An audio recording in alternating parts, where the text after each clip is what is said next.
388. Descubrir quiénes somos. La gente no es el problema, son sus perspectivas. Por John C. Maxwell. ¿Cómo vamos a descubrir ese ser que somos? ¿Cuál es nuestra función esencial en el sendero de la vida? El sendero es un camino de sanación, comunión y conectividad. El sendero es un camino a través del cual vamos tejiendo el plan de la creación que es la ley de la naturaleza. El sendero es el arte de la expresión genuina de la vida desde el corazón. Es ver la vida como una permanente fusión en la que tú estás conectado a un todo. El sendero es el arte de rescatar la posibilidad de la comunicación desde el centro, es revelar el mundo de la ilusión. El mundo de la ilusión frecuentemente es el mundo de la enfermedad también. La mayoría de nuestras enfermedades vienen por una falsa identidad. Nosotros creemos que las enfermedades vienen del cuerpo, pero el cuerpo es el instrumento, es el espejo en el que yo me miro, y por más que yo limpie el espejo en el que me miro, no voy a poder mejorar mi imagen.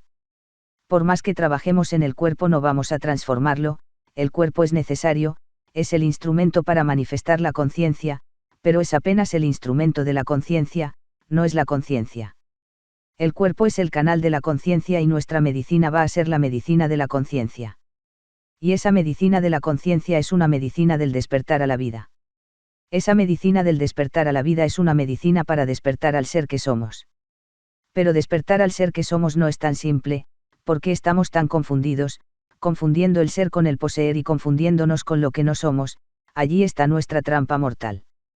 Nosotros creemos que una cosa es verde porque la vemos verde, pero cuando yudíes ven el verde eso es todo menos el verde porque el verde es lo único que no es el color que se está reflejando.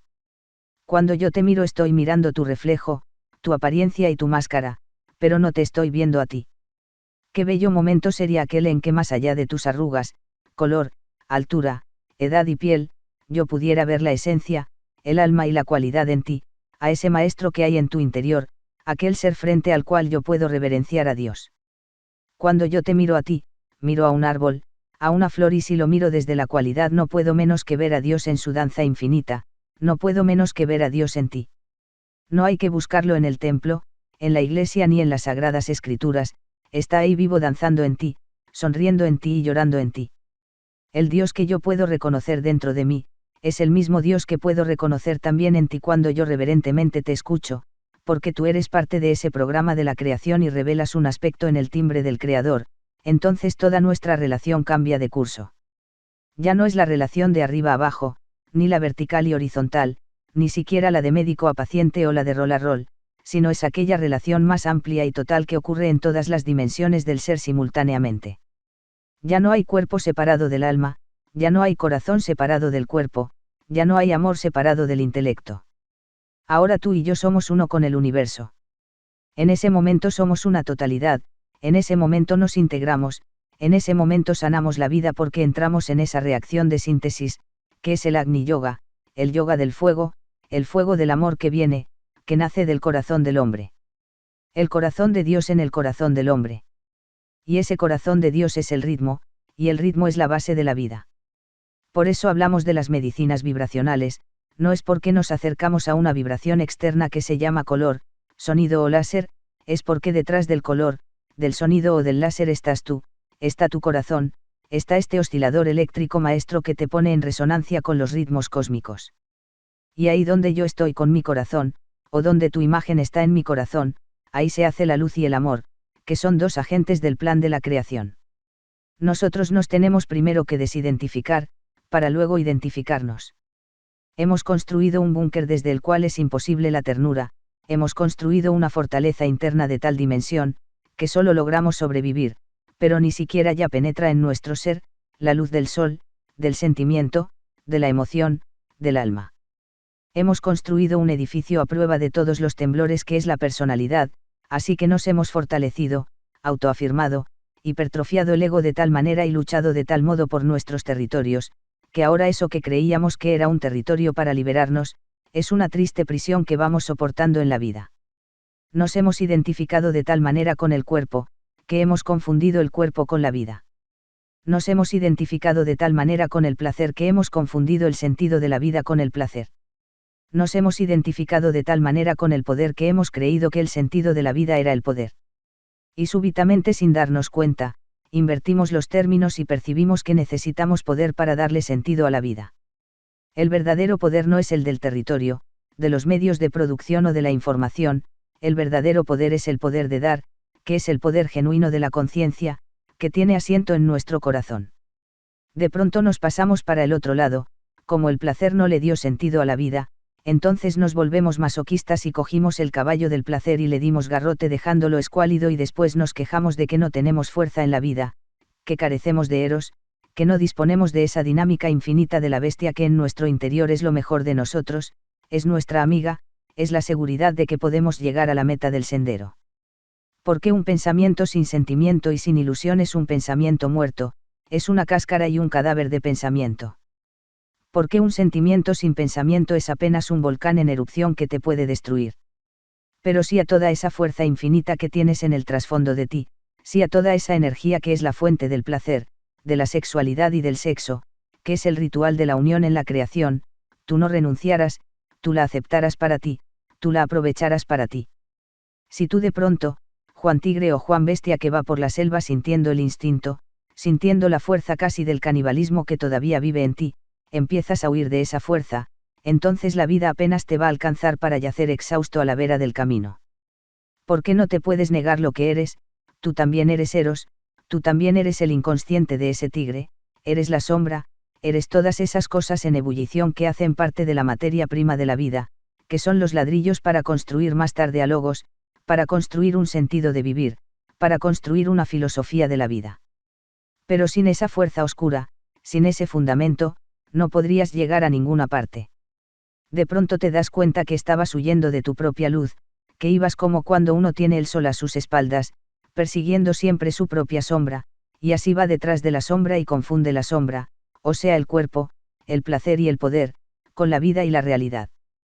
Pero por más que persigas la sombra nunca la puedes alcanzar, porque la sombra va siempre a tu propia velocidad. Puedes acelerar toda la vida para conseguir la felicidad desde afuera, pero esa felicidad es la sombra, es la ilusión, es el mundo de la apariencia, es el placer, el poder y Eros sin sentido, porque tú vas detrás de ellos confundiéndolas con el sentido. Y sacrificas todos tus sentidos a ese falso sentido que vas persiguiendo. Ese es el sendero de la ignorancia, y la ignorancia es la única enfermedad. Todas las enfermedades son hijas de la ignorancia.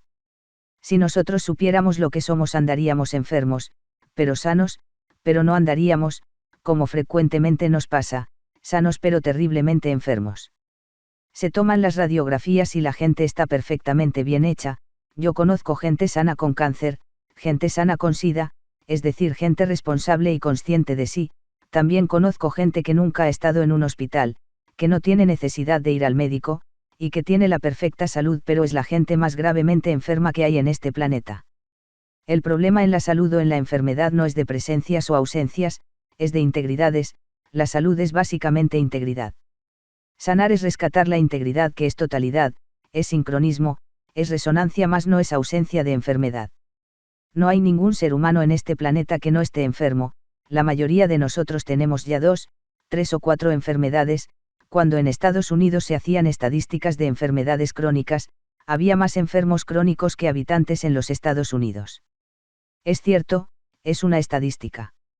Hay casi 2 veces más enfermedades crónicas que gente, porque a cada uno de nosotros nos tocan a veces 2, 3, 4 muchas.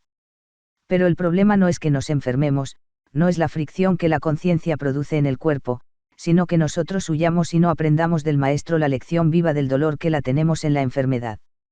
Frecuentemente tú buscas el gurú afuera y a veces la vida te lo manda por dentro con un infarto, es que el gurú no te va a visitar hasta que no despiertes tu corazón. Y si no lo despiertas, entonces lo despierta con el dolor. El dolor es una estrategia preciosa para despertar a la vida.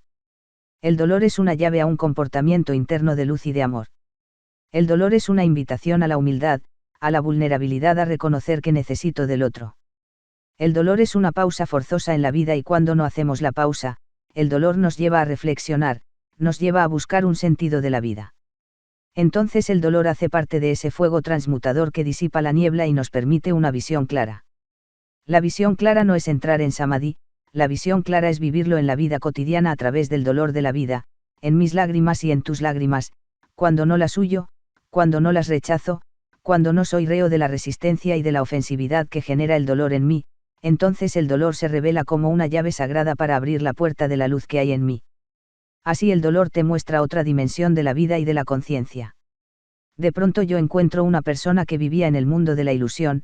Él es un artista muy conocido que hace unos 12 años tiene con SIDA, en estado terminal, con el sistema inmune absolutamente destrozado, a punto de morirse ya.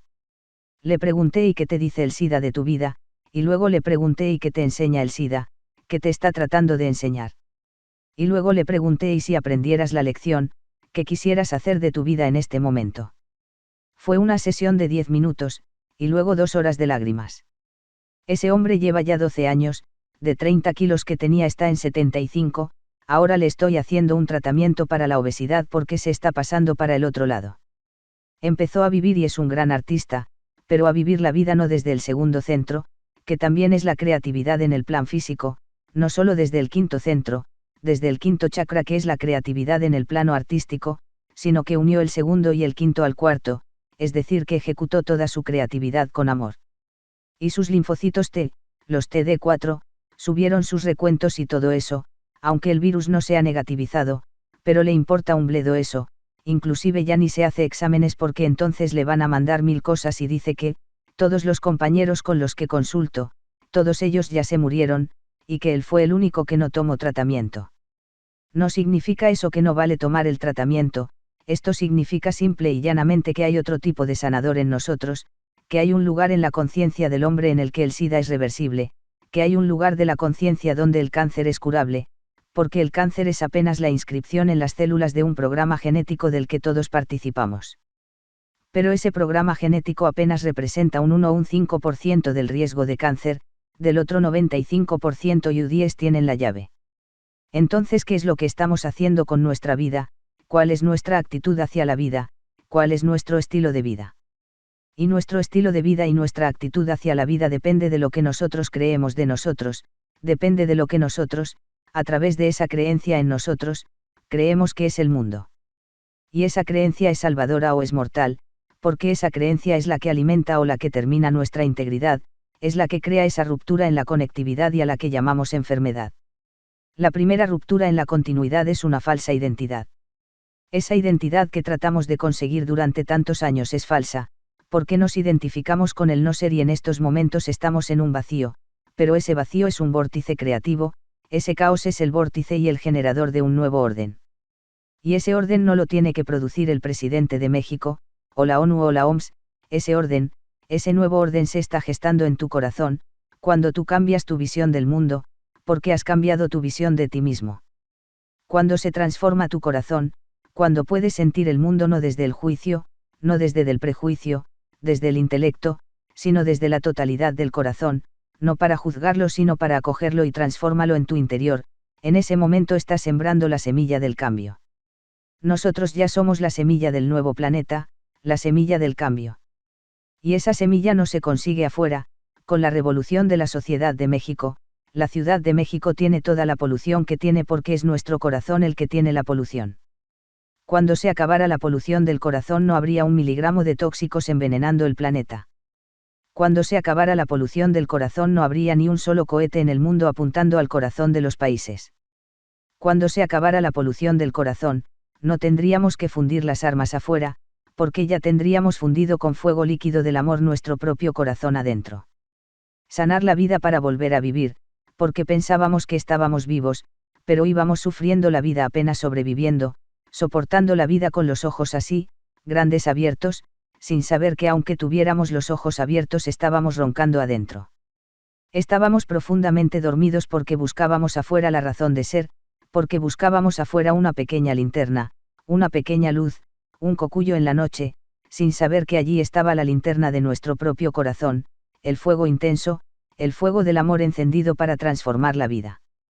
Si tú eres un paciente en esa perspectiva, si tú eres un sanador en esta perspectiva no tienes muchas cosas que hacer, que sepan de esencias florales, de láser, sonido o de física cuántica, a mí no me importa, tú puedes serlo desde la medicina clásica, tú puedes serlo como ama de casa. En esa perspectiva, en esa dinámica todos somos sanadores, porque toda relación humana es terapéutica. La relación es la esencia de la vida, la religión de la vida es la relación, el altar de la vida es la relación. El templo del Espíritu Santo, del Espíritu de Dios no es un templo de moléculas, no es un cuerpo físico externo bonito con ciertas pinturas y cuadros y maándalas, es un templo de relaciones.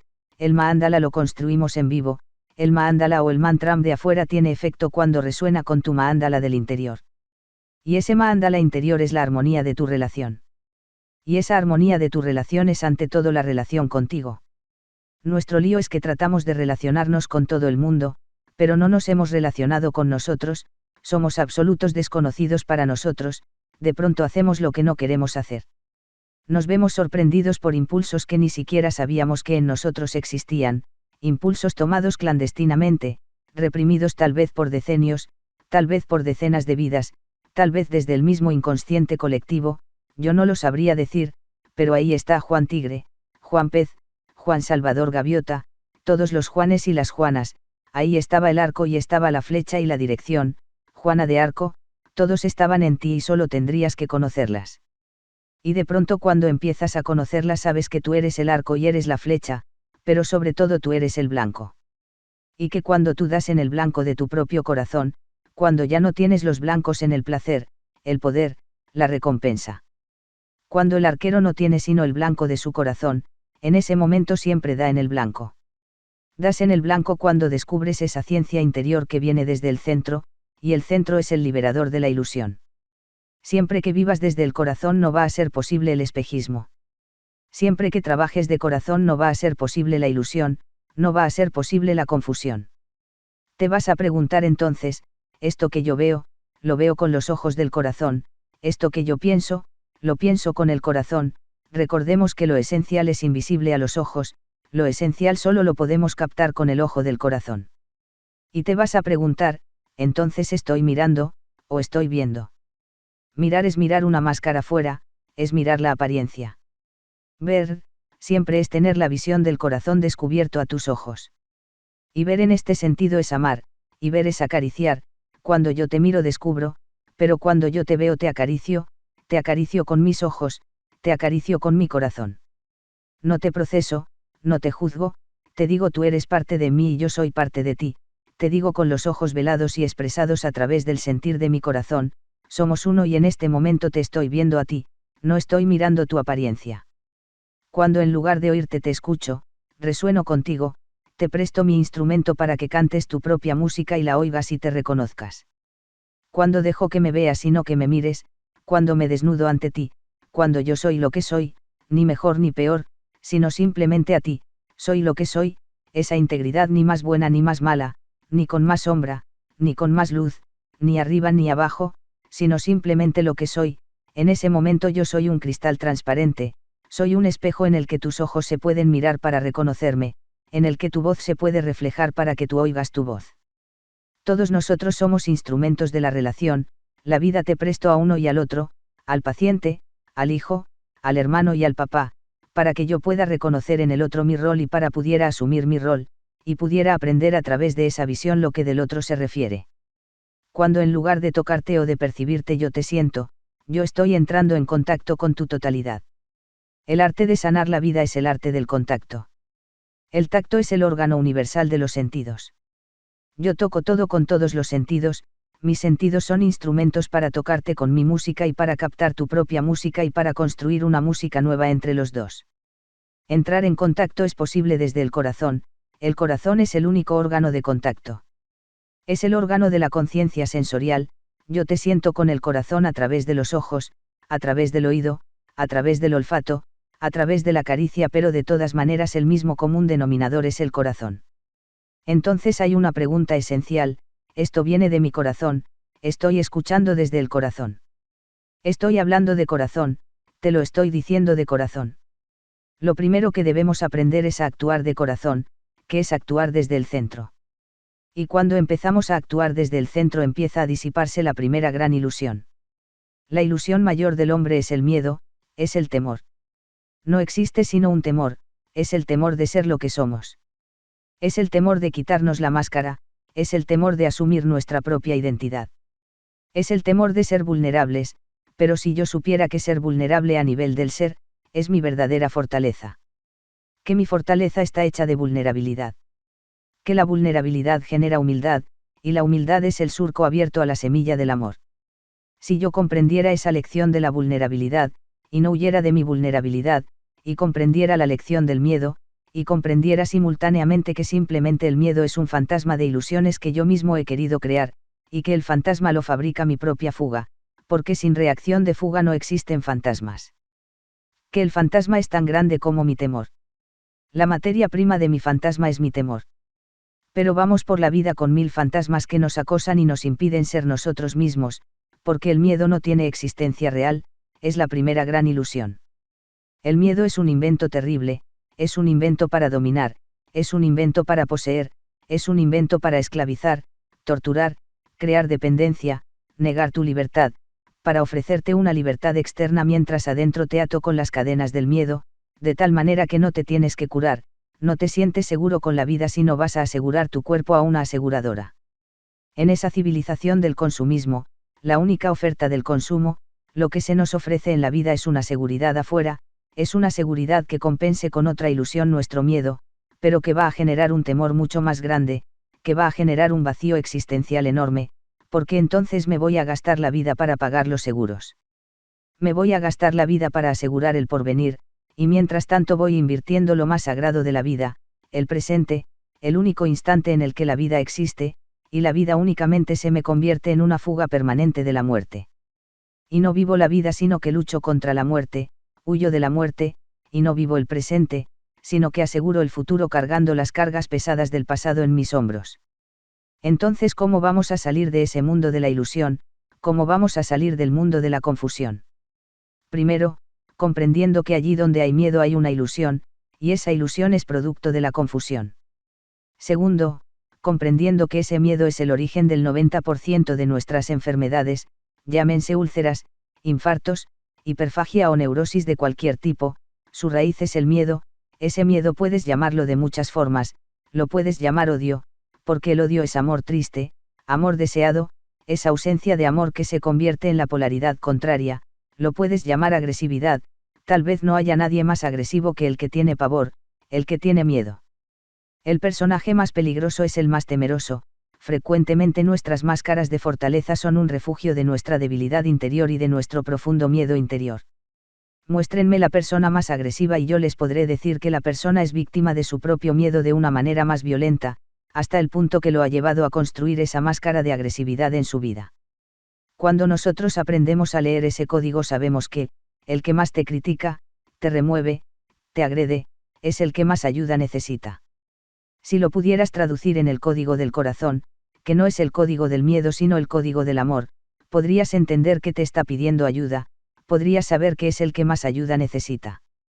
Porque el querer al que nos quiere no es ninguna gracia, esto no tiene ningún mérito, esto es el arte de la mutua complacencia, pero querer a aquel que nos saca la chispa, a aquel que nos crea fricción, comprender el mensaje y entender que ese es el maestro, aquel que nos remueve el corazón, aquel que pone a prueba nuestra paz, nuestra tolerancia y amor, eso es diferente. ¿Por qué hablar de tolerancia cuando estoy en meditación por la mañana y veo los ángeles y arcángeles o me imagino querubines es muy fácil, pero hablar de tolerancia cuando tu mujer está malhumorada, eso ya es otra cosa. Hablar del gurú cuando tú estás pensando en Sai Baba o el maestro R que está en la India y tú ves las fotos, es fácil porque tiene una sonrisa y tú le sonríes y la comunicación es a distancia y no es peligrosa. Pero no sabes que te acostaste con tu gurú y que peleaste con él, y que tu gurú tal vez es tu mujer, aquella que te está dando exactamente la lección que en este momento tienes que aprender en la vida.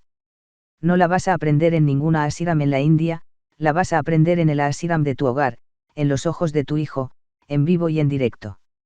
Hablar de la filosofía y del amor en un grupo que te aprecia, que te tiene cariño y que te abraza y que te endiosa es muy fácil. Otra cosa es alguien que te conoce en pantaloncitos en la casa y que conoce tus miserias y tu cuerpo y que ha visto tu panza. Esto es otra cosa, esto es muy diferente, la tenemos que volver cotidiana. Realmente la iniciación es nuestro hogar, es nuestra vida cotidiana. Es aquello que tenemos permanentemente en nosotros, es aquello que vivimos con nuestros semejantes, nuestras relaciones, eso a veces no reconocemos. De pronto le pedimos a la vida que nos dé una gran responsabilidad, y es salvar el planeta. Pero si yo no me he salvado a mí mismo, si ni siquiera escucho al hijo que está al lado, Si me quemo la lengua por la mañana y el chocolate no me supo a chocolate porque estaba pensando en la consulta o en el bus que me iba a llevar. Si yo no vivo en el instante del presente, ¿cómo pedirle a la vida que me dé una responsabilidad del infinito? Si yo no cumplo mi deber, ¿cómo pido responsabilidades a la vida? ¿Cómo pido una responsabilidad mayor, si yo no me sé servir a mí mismo? Si yo no sé poner bonito este cuerpo para el alma, no para el cuerpo, esa es la mujer que se pinta por la mañana porque quiere estar bonita, ese es un poema de la armonía que viene del alma. Ella quiere tener bonito el templo para su interior, no para el exterior, no para la apariencia, no para el espejo, sino para que otros se miren en su espejo y lo vean bonito, armónico y descubran su propia belleza interior. Así que salir del mundo de la ilusión, es nuestra principal tarea, eso se llama despertar, y despertar no se puede hacer al margen de la vida cotidiana. Despertar no ocurre ni en la cima de los Himalayas, ni en la cima de los Andes, ni en la mitad del templo, el despertar interno solamente puede ocurrir en el altar de tu corazón. Y despertar puede ocurrir cuando tú descubres tu miedo, cuando revelas tu miedo, cuando te das cuenta que el fantasma del miedo tenía la dimensión de tu carrera y de tu fuga, miras de frente al miedo, te paras y dejas la carrera, y de pronto estás contigo. El miedo más importante es el miedo de nosotros mismos. Y ese miedo de nosotros mismos es aquel que no hemos podido reconocer, se revela muy fácil. Cuando UDIs ven una persona que entra el lunes, exhausto, fatigado, viene de 2 días de descanso y el lunes por la mañana es el día en que más cansado está, no tolera a su familia y la vida le parece gris. Entonces, ¿qué ocurre? Que esa persona, el fin de semana, ha estado en una cadena más acelerada huyendo de sí mismo, porque tiene pavor de la soledad, porque entonces busca matar el tiempo. Lo más terrible que le puede ocurrir a esa persona es tener tiempo, pero ella no se da cuenta. Entonces tiene que matar el tiempo, tiene que inventarse otra cosa, ajena, externa y lejana, con la cual el tiempo se mata. Pero matar el tiempo es matar la vida. Porque el tiempo no es más que movimiento de la conciencia y la vida es la manifestación de tu conciencia, no es otra cosa. Cuando matas el tiempo, matas el presente, matas la vida. Cuando hablamos que el tiempo es oro, el tiempo es productivo en términos de conciencia, no solo en términos operativos externos de dinero. El tiempo es la expresión del movimiento de la conciencia, y cuando tú estás en quietud el tiempo se vuelve interior, se para el reloj afuera y el tiempo se vuelve infinito. Y si la quietud fuera perfecta, a ese tiempo lo llamamos eternidad. Eternidad no está en el más allá ni el más acá, sino que es la quietud de la conciencia, ahí es donde habita todo tu potencial. Allí donde hayas aquietado tu conciencia, en ese instante habita tu poder, allí eres todo potencial. El temor de la soledad es uno de nuestros temores ocultos, que es el temor a estar con nosotros mismos.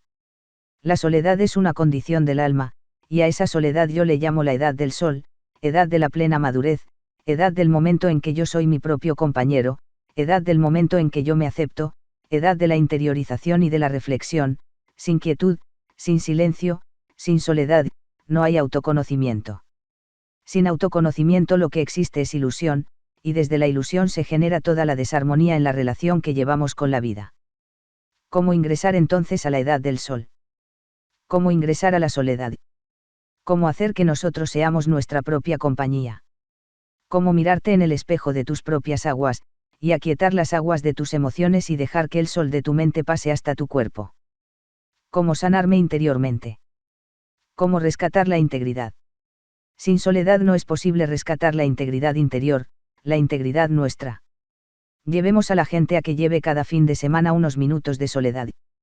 Todos los días son unos minutos de soledad, en que el silencio se observe, en que renuncien a toda la memoria y a todos los condicionamientos y no repita un mantra, simplemente que se llamen por su nombre.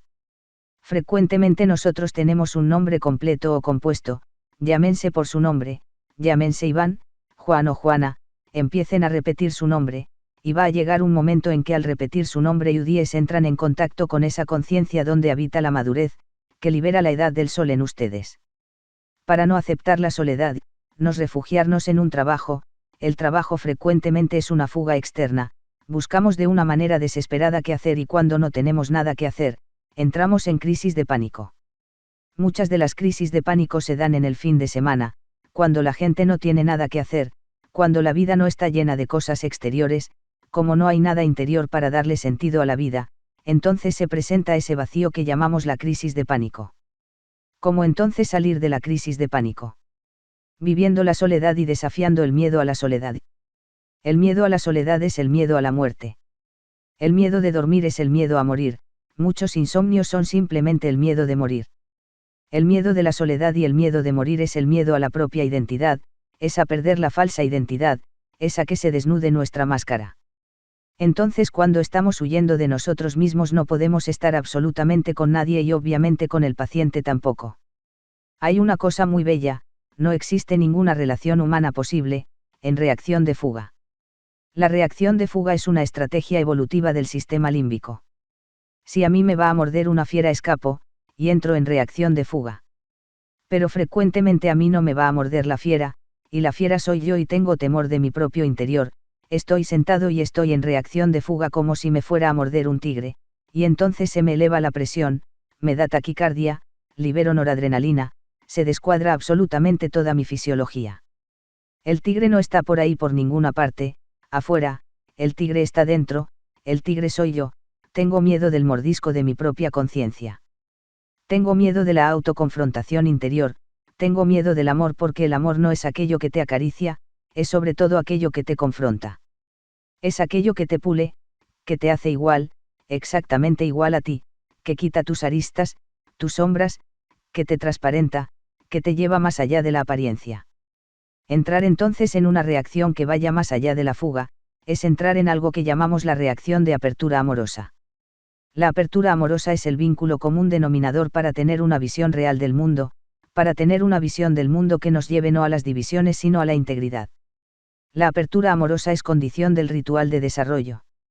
Si eres sanador o doctor y tienes un paciente con taquicardia no lo trates, si tiene las manos frías y sudorosas no lo trates, abrázalo, escucha, mira porque él va a 1000 km, a una velocidad enorme, porque ya está lejos de ti, porque tú crees que lo tienes allí porque tienes su cuerpo, pero su conciencia está muy lejos. Ya se fugó. Si el paciente no encuentra en ti una apertura amorosa, tú no puedes neutralizar la reacción. No existe relación humana sin que haya previamente una relajación, no es posible, sin la paz que crea la relajación, no es posible el intercambio de información. Sin la paz que crea la relajación, es decir, sin que te libras de la reacción de fuga, de tu miedo interior a la terapia, al terapeuta, a tus propios programas, a tus condicionamientos, sin esa paz es imposible sembrar la semilla de la terapéutica, y la semilla de la terapéutica es esa que entregamos y les dimos como símbolo, esa es la semilla del amor. Fin. Fin de este capítulo.